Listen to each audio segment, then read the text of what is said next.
And now, a special high witness report from the field. Uncle Weed, this is the Home Office. Are you there? Are you there? Do you read me? Calling Uncle Weed, calling Uncle Weed. Crawl until we feed the soil. Film the whole thing. It's all business in the right-hand lane. Drive there and then drive back again. Escape can't be the only way to escape. So I've gotten used to coffee sweat. Still getting used to road regret. Hell, I took you up on all your threats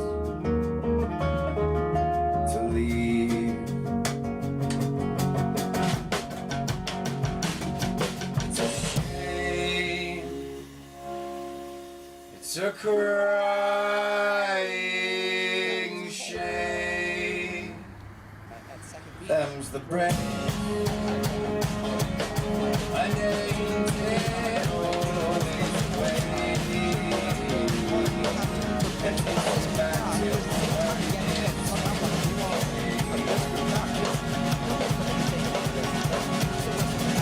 and Rob, he likes his country too.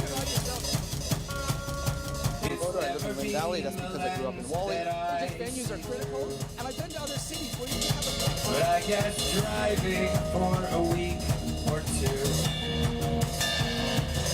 puts words in your mouth. So find content and get out of it. It's about as country as I get.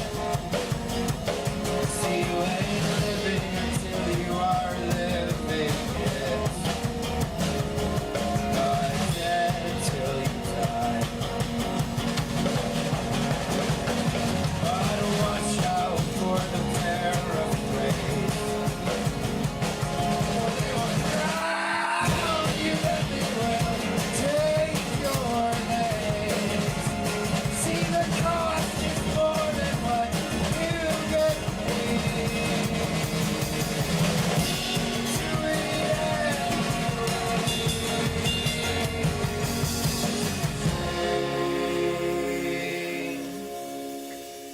It's a crying shame. Them's the brace. And ain't it always the way that takes you back to from where it is you came?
Somewhere around here is a line that chops the land into two separate countries and two different sets of rules. There are laws now about free trade between these nations, but it doesn't seem that open to me. These borders are drawn with a little regard to bioregions, habitat, or even transport practicalities. Aspects all worth considering as we define the future trends of industry and trade. Vancouver is a prosperous city on the vibrant Pacific Rim. Long renowned for its fine harbors, clean, safe streets, and majestic peaks, in the last decade or so, Vancouver has grown into an international, multicultural metropolis, poised to become a positive example to urban centers worldwide.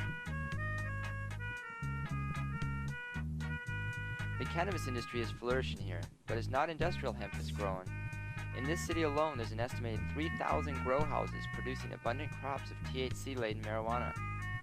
Vancouver chooses to handle this with tolerance, education, and harm reduction, placing marijuana arrest as a low priority. While industrial hemp production lags behind, retailing and manufacturing of hemp products is taking off as inventive new businesses hit the market almost daily.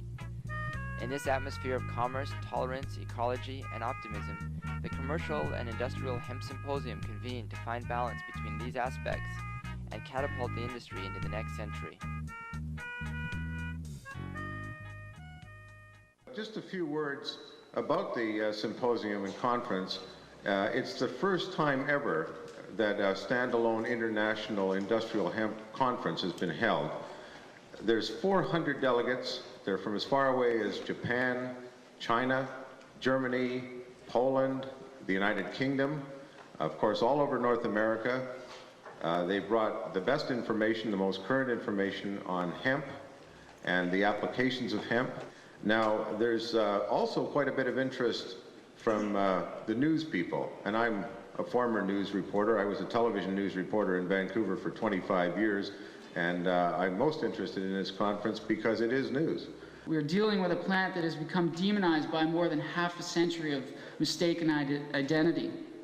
A crop for which we have lost a source of naturalized seed, that we've forgotten how to grow, harvest, and process, and that we've replaced with less sustainable alternatives, imported or acquired through other practices that we're now realizing will not support future generations. Hemp grows very quickly, as much as 2 to 3 inches a day or more.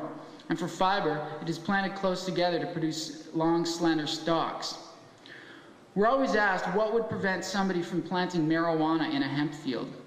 And the answer is nothing, but they'd probably never find it if they did. And if they tried to make a clearing in a field, this would become very obvious from the air. Besides, the crop for fiber is harvested long before someone would want to harvest marijuana.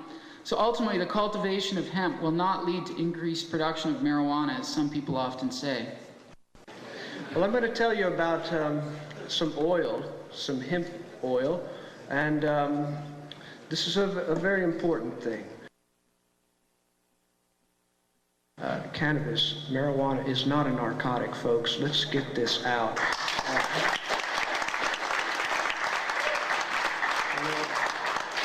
I can say this because I've spent so long in pharmacology and toxicology. I know the difference between a depressant, a stimulant, a narcotic. Heroin is a narcotic. Cocaine is a stimulant. Alcohol is a stimulant depressant.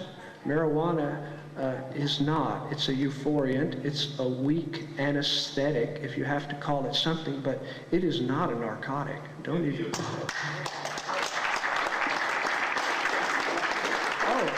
I forgot to tell you, the drug content of this thing is 0.08% at the maximum. Now, that's 4 times below the European Union limit, which is 0.3%. And believe me, I was having some fun with the police because they came to visit me, about every 2 weeks. How's it going? Can we take some samples? Yes, you can take some samples. And after about 3 visits and they weren't giving me results, I was getting a little worried, so... So I checked it out, and sure enough, there wasn't anything there. And they came back and they said, well, we're going to take more samples. And I said, it's okay, I already tested it. And he said, well, what method did you use? I said, I used the empirical method. Thank you very much.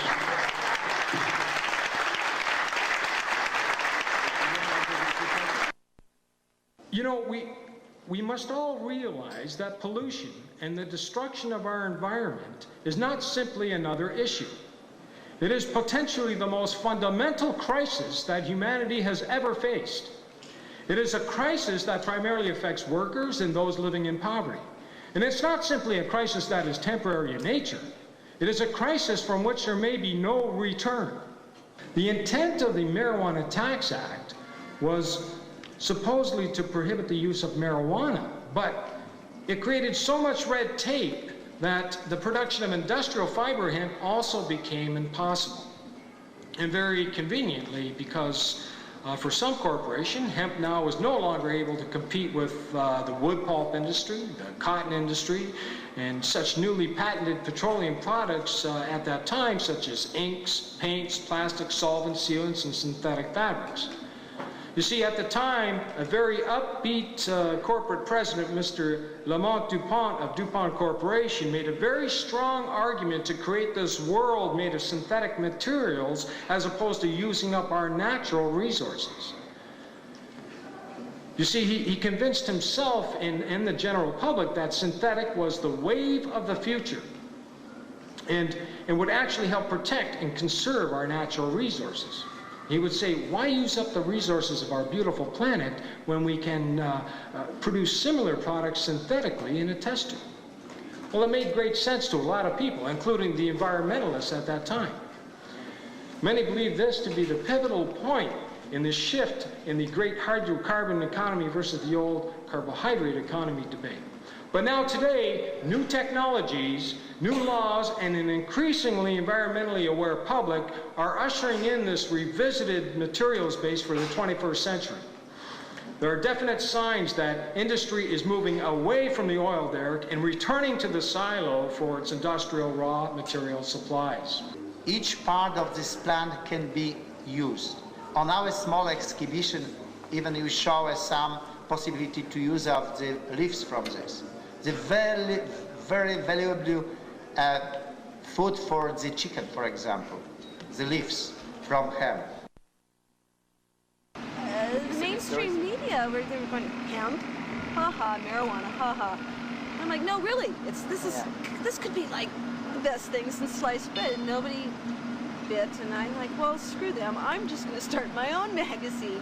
So probably at this particular moment of time, right here, in early 1997, I mean, Vancouver and this conference, it really seems like we're starting to make that next step. Do you think, what do you think it's going to take, and where do you think it's going to come from, that next step, that missing link, to take this from where we're at now, to take it to make it go boom?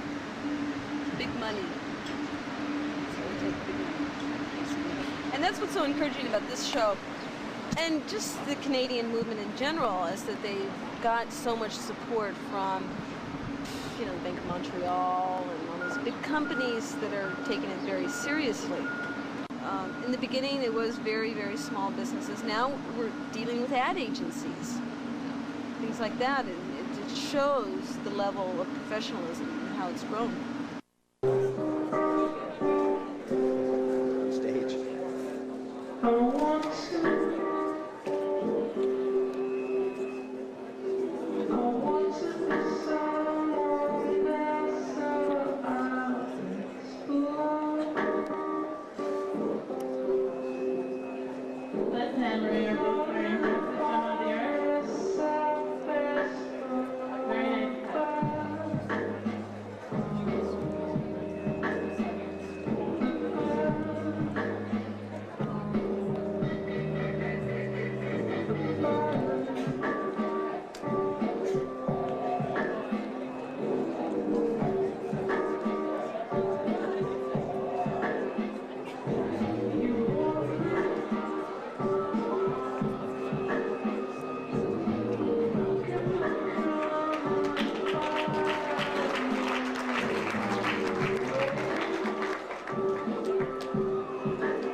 I'll see the green man. We start with the fiber.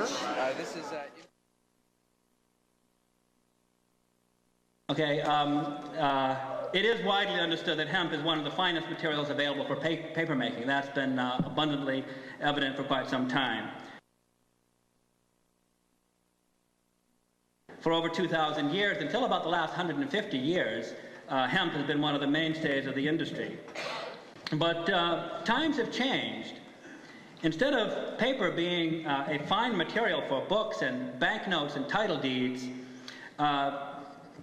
today we have a multi-billion-dollar industry which is flooding our world with tons of low-quality junk mail and office paper. This is just the present reality. No question that hemp makes excellent paper. I think from the beginning of time, or at least from when the first recorded use of paper, hemp was used, and there's no question now that it is an exceptionally high-quality fiber, makes excellent paper. The question is, does everybody need that excellent paper, and are they willing to pay for it? What are the costs are you talking about? Are you talking about the subsidization of roads? Are you talking about the subsidization of the replacement of trees? Are you talking about the subsidization of environmental cleanup after the pulp is done? Are you talking about the costs involved in the subsidization of the many arrays of costs? I just wonder, can you expound on your costs? It just drives me crazy. You should be working on the questions. They're on our side. There is no them, there's only us. Now come on, if you got a hassle, go outside. If you want to work on something and find out what makes their hearts beat and their brains spin and why they get up in the morning and cut a tree down. Not because they hate trees, it's because someone needs a 2x4 or some writing paper. They can make more paper for you than they can give it to you. Regulations permitting the cultivation of hemp for industrial applications for commercial purposes will be developed by Health Canada. I repeat, regulations permitting the cultivation of hemp for industrial applications for commercial purposes will be developed by Health Canada. I'd just like to inform you of something that is happening in this country. The whole concept of regulation is kind of a joke, quite realistically, because the marijuana community is producing billions of dollars worth of marijuana as it is right now. And we wish to extend an invitation to government, all government, provincial and federal, to make us a part of the community, regulate us, tax us. We want to contribute speaker, please. to marijuana, I made it very to Medicare. We want to contribute to Medicare. We want to contribute to social services. To be discussing the issue of marijuana. I was going to be speaking about industrial hemp. I understand that, and I'm simply here to express to you that there is something happening in this country that you as a government person should be aware of and extend that to the rest of your colleagues. I'm a marijuana salesman, and I have another industrial hemp question. Just a moment. I'm still the chairman of this. This is a statement, not a question. Will you ask a question, please? Yeah. Will you consider the health? You're making it much too difficult for farmers and others who want to grow industrial hemp. This stuff is not marijuana. Why is the government so paranoid? Are they scared that little children will grow their marijuana plants in the middle of a hemp field? Is this the case? I will not speak on the issue. I'm not talking about marijuana. I'm talking about industrial hemp here. It's being treated like it's marijuana, and it shouldn't be. Go to this company, that company, and beg them that we, instead of growing our own seeds and having our own seed crops and having self-sufficiency, we have to kowtow to these obviously irrational and maybe genocidal interests in persecuting people for growing the medicine and recreation side of the drug. My personal opinions don't really matter in this issue, but I think there's two separate issues that we're talking about here. One is industrial hemp, and one is recreational or medical cannabis, and I really don't believe the two issues belong together.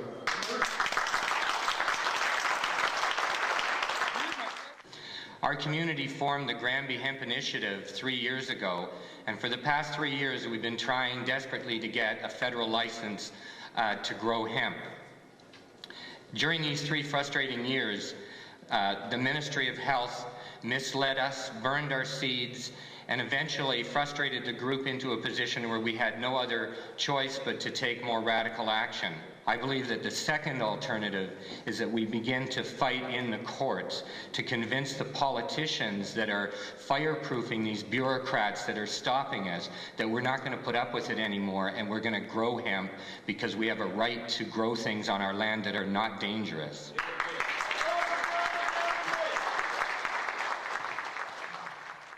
As we move into the year 2000, I think it's important for us to accept that regulations have some importance, but they're not the be-all and end-all. It's important for us to also recognize that the farmers that are interested in growing industrial hemp may not be the same ones that are interested in the legalization of marijuana. Now, marijuana has come into play in many instances over the course of our 14 months. And we've painstakingly made the effort to separate the issues. Now, by separating the issues, we had to clarify something many times over. It's not because we have anything against marijuana. As a matter of fact, I smoke marijuana. But that's not the point. That's not the point. As we stand on the edge of our future, we have to reconsider the way we do things, all things. And we have to make firm decisions to lead ourselves into a sustainable, bountiful future, and on into the hempen century. After all, it is our planet, isn't it?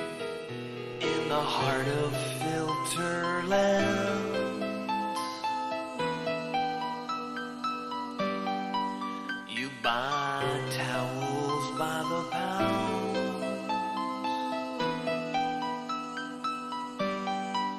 You buy trinkets by the load.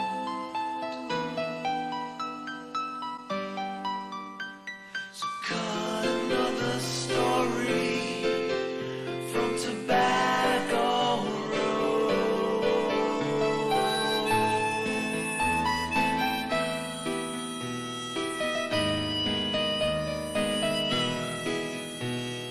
You can't let her die. You can't let her out. She saw you from the border. Unsurprisingly, going through this clip brings up a lot of memories, and digging through all the content and the footage, I came across a folder called Bonus Images from Vancouver, which were shot with a early generation digital camera, 380 by 240 resolution, and for the most part have never really been seen. So I'm going to run a little slideshow that shows some of these images, and well, the quality on them is kind of lousy, but the important thing about it is that these images are mostly of businesses that no longer exist, people who really put their best foot forward with putting together a trade show, putting together a business, borrowing money from friends and family, credit cards, whatever, and doing some great things. At the time, it really seemed like there was a bright future, and yeah, the future got bright, but it took a little bit of a more winding path than expected. So because these pictures simply exist, and this was sort of that weird time between 35mm and the short-lived APS format and good quality digital cameras. So these don't really exist anywhere else. So out of respect for these pioneers and these business people, I want to let this roll and also give a little bit more context to a few of the other panels. And for help with this, I can't find the original commercial hemp program. I have year 2, but HempWorld, Mari Kane, who was in the clip you saw earlier, has her report. So I'm going to share a few notes as I go along from that, but I'm mostly going to just kind of let these images roll for what they are. The music you're hearing in the background is by my pals Bread Mountain. Natural fiber, it's a natural thing, and it gets me every time. So with that in mind, let's roll. It's natural thing. It's natural fiber, it's natural. Let's start with editor/publisher/writer Mari Kane's introduction. It is said that the weather is Canada's national obsession, and judging from Vancouver's weather, it's easy to see why. Big, puffy white clouds greeted my arrival at the first commercial industrial hemp symposium, while the city's magical environs were revealed in glistening blue, green, and gray. HempWorld, along with Cannabis Culture and Journal of International Hemp Association, Talking Leaves, Hemp Magazine, all set up booths and web shops. Cannabis Canada at the time later changed to Cannabis Culture, with your old pal Dave here doing the original cover story on that first issue that switched about hemp in Japan. She goes on to talk about, I expected the show's zero tolerance position with regards towards marijuana legalization displays to force the local activist crowd to boycott the event. Keep in mind, at the time, smoking cannabis was pretty wide open in Vancouver.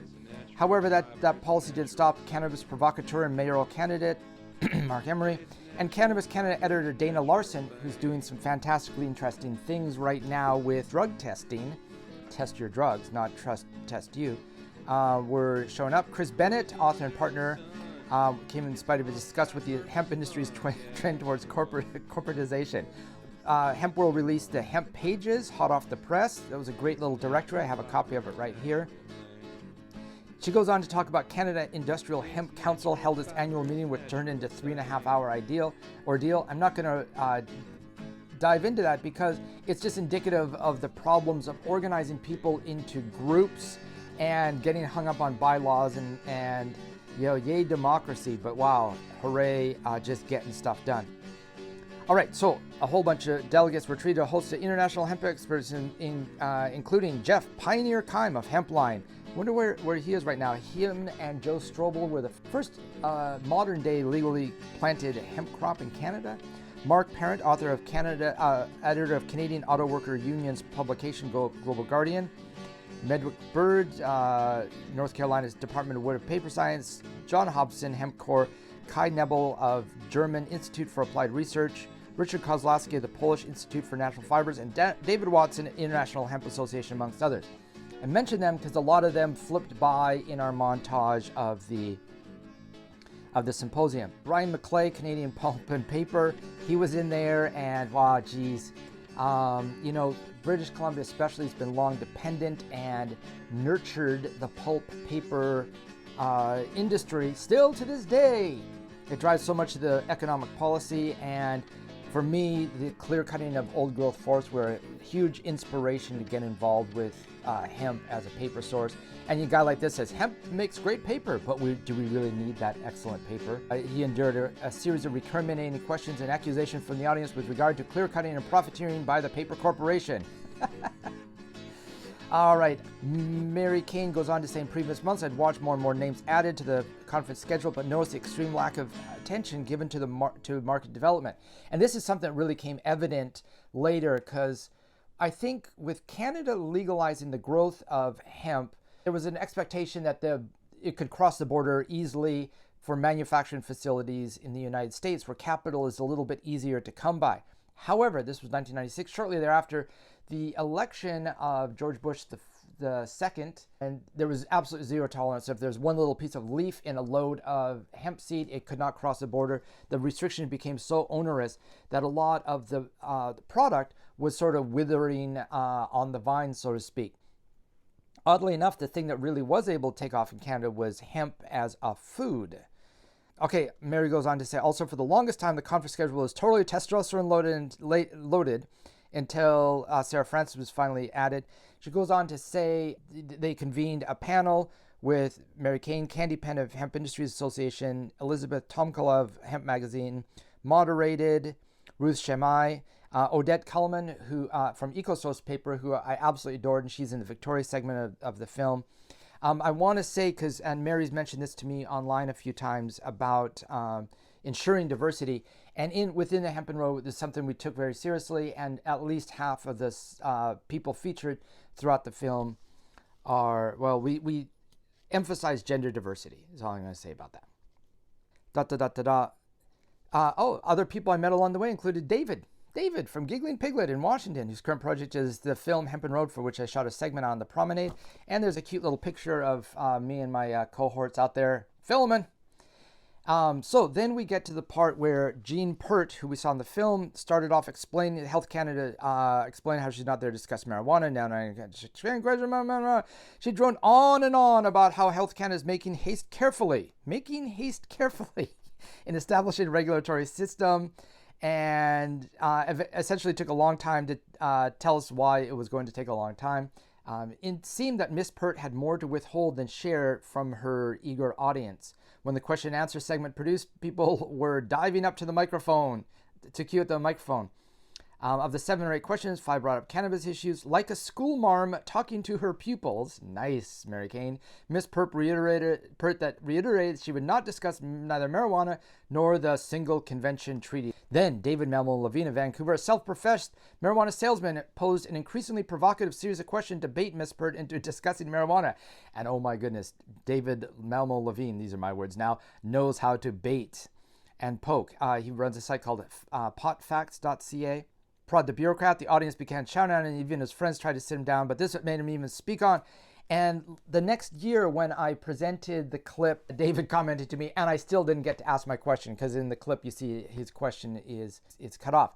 However, the next year also there was a party put on by the director of a large hemp industry, association at the hotel embedded in Canada Place, and there was a volcano-sized mountain of cannabis there to smoke, and there was some interesting celebrities. Woody Harrelson rolled by. Wouldn't you know it, hey? Sample heavily with a fantastic view, because it was one of those suites that at the end it was all glass all around. You're looking on a Burrard Inlet, where so many times I took the sea bus across and whatever.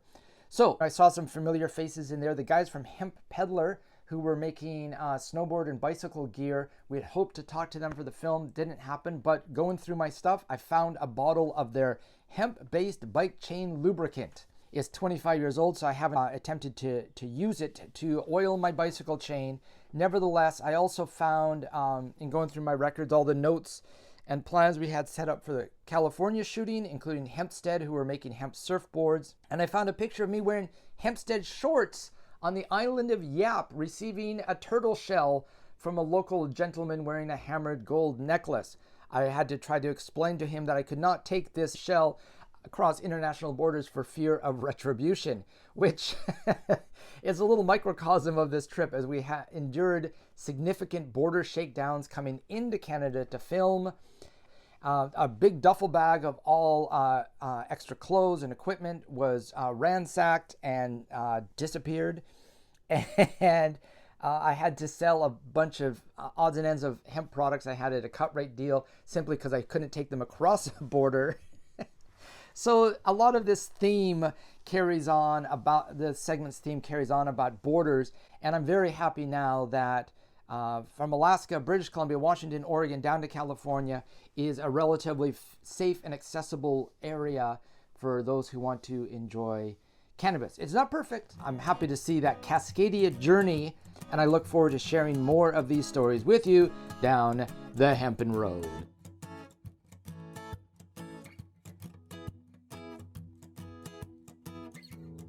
In this life, there's 2 kinds of people. You mean those that do,